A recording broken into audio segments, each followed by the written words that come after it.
സമൂസ തയ്യാറാക്കാൻ വേണ്ടിയിട്ട് എടുത്തു വെച്ചിരിക്കുന്ന വെജിറ്റബിൾ പൊട്ടറ്റോ, ഗ്രീൻ പീസും ഉള്ളിയുമാണ്. പൊട്ടറ്റോ നന്നായിട്ട് വേവിച്ചാണ്, ചെറിയ ക്യൂബായിട്ട് അരിഞ്ഞാണ്. ഗ്രീൻ പീസും വേവിച്ചിട്ട് അതിൻ്റെ സ്കിൻ റിമൂവ് ചെയ്ത് കളഞ്ഞാണ്. പിന്നെ ഒരു സവോളയാണ് എടുത്തിരിക്കുന്നത്. നമുക്ക് ഇഷ്ടമുള്ള എല്ലാ പച്ചക്കറിയും ആഡ് ചെയ്യാം. ഇനി ഒരു പാൻ എടുത്തിട്ട് അത് ചൂടായി വരുമ്പം എണ്ണ ഒഴിച്ച് ഒന്ന് കടുക് പൊട്ടിക്കുകയാണ്. എന്നിട്ട് ഇതിലേക്ക് കുറച്ച് ആദ്യം നമ്മൾ അരിഞ്ഞു വെച്ചിരിക്കുന്ന സവോള തന്നെ ചേർത്ത് കൊടുക്കുകയാണ്. സവാള ഒന്ന് വഴണ്ട് വരാൻ വേണ്ടിയിട്ട് നമുക്ക് കുറച്ച് ലേശം ഉപ്പ് ചേർത്ത് കൊടുക്കണം. എന്നിട്ട് ഇതിനെ നന്നായിട്ട് വഴറ്റിയെടുക്കുക. അതിനുശേഷം നമുക്ക് മസാലയായ മഞ്ഞൾപ്പൊടി, മുളക് പൊടി, പിന്നെ കുറച്ച് ഗരം മസാല ഇതെല്ലാം കൂടെ ചേർത്ത് കൊടുക്കുക. നന്നായിട്ട് ഇതൊന്ന് മൂത്ത് വന്നതിന് ശേഷം നമുക്ക് ബാക്കി വെജിറ്റബിളായി എടുത്തിരിക്കുന്ന പൊട്ടറ്റോയും ഗ്രീൻ പീസും കൂടി ഇട്ടെടുക്കുക. എന്നിട്ട് ഇതിനെ എല്ലാം നന്നായിട്ടൊന്ന് യോജിപ്പിക്കുക. എന്നിട്ട് പൊട്ടറ്റോ ഒക്കെ ഒന്ന് മാഷ് ചെയ്തെടുക്കുക. അപ്പം ഇത്രയേ ഉള്ളൂ, നമ്മളുടെ മസാല ഇവിടെ തയ്യാറായി കഴിഞ്ഞു.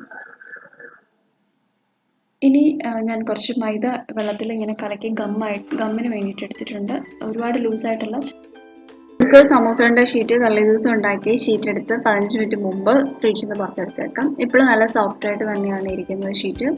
ഇതിൽ ഒരു ഷീറ്റ് നമ്മൾ എടുത്തതിന് ശേഷം നമുക്ക് സമൂസ ഉണ്ടാക്കാൻ വേണ്ടിയിട്ട് 2 എൻഡ് ഇങ്ങനെ മടക്കി വെക്കണം. സെൻട്രൽ ഭാഗത്തുനിന്ന് എടുത്ത് ഇങ്ങനെ മടക്കി വെച്ചിട്ട് ഗം തേക്കുക നമ്മൾ ഇതിൻ്റെ അകത്തോട്ട്.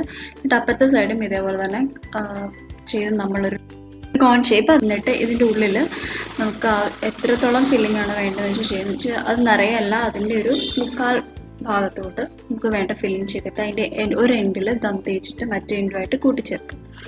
എങ്ങനെയാണ് നമുക്ക് സമൂസ ഉണ്ടാക്കിയെടുക്കുന്ന ട്രയാങ്കിൾ രീതിയിൽ. ഇങ്ങനെ നമുക്ക് ബാക്കിയുള്ള എല്ലാ സമൂസയും ഉണ്ടാക്കി എടുത്തു വെക്കാം. ഇനി നമുക്ക് ഇത് ഓരോന്ന് വീതം ഫ്രൈ ചെയ്യാണ്.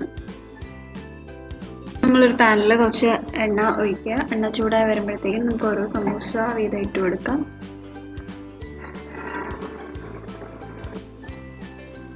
ഒരുപാട് എണ്ണയിൽ കിടന്ന് എണ്ണ കുടിക്കുന്ന, അത്യാവശ്യം ഫ്ലെയിം ഒന്ന് കൂട്ടി തന്നെ വെക്കാം. എന്നിട്ട് കരിയാൻ പാടില്ല, മീഡിയത്തിലും ഹൈയിലും ആക്കി തന്നെ വെക്കാം. ഇച്ചിരി മൂത്ത് വരുമ്പോൾ 2 സൈഡും തിരിച്ചിടാം. അപ്പത്തെ സൈഡ് കൂടെ ആയി കഴിയുമ്പോൾ നമുക്ക് ഒരുങ്ങിനെ ബാക്കിയുള്ള എല്ലാം തന്നെ നമുക്ക് ചെയ്തെടുക്കാം. നമ്മൾ സമൂസ എല്ലാം തയ്യാറാക്കി എടുത്തിട്ടുണ്ട്. നല്ല ചൂടോടി സോസ് കൂട്ടി കഴിക്കാൻ നല്ല സമൂസയാണ്. അപ്പോൾ എല്ലാവരും ട്രൈ ചെയ്ത് നോക്കുക. അപ്പോൾ അടുത്ത പുതിയൊരു റെസിപ്പി ആയിട്ട് നമുക്ക് കാണാം. അതുവരേക്കും ബൈ.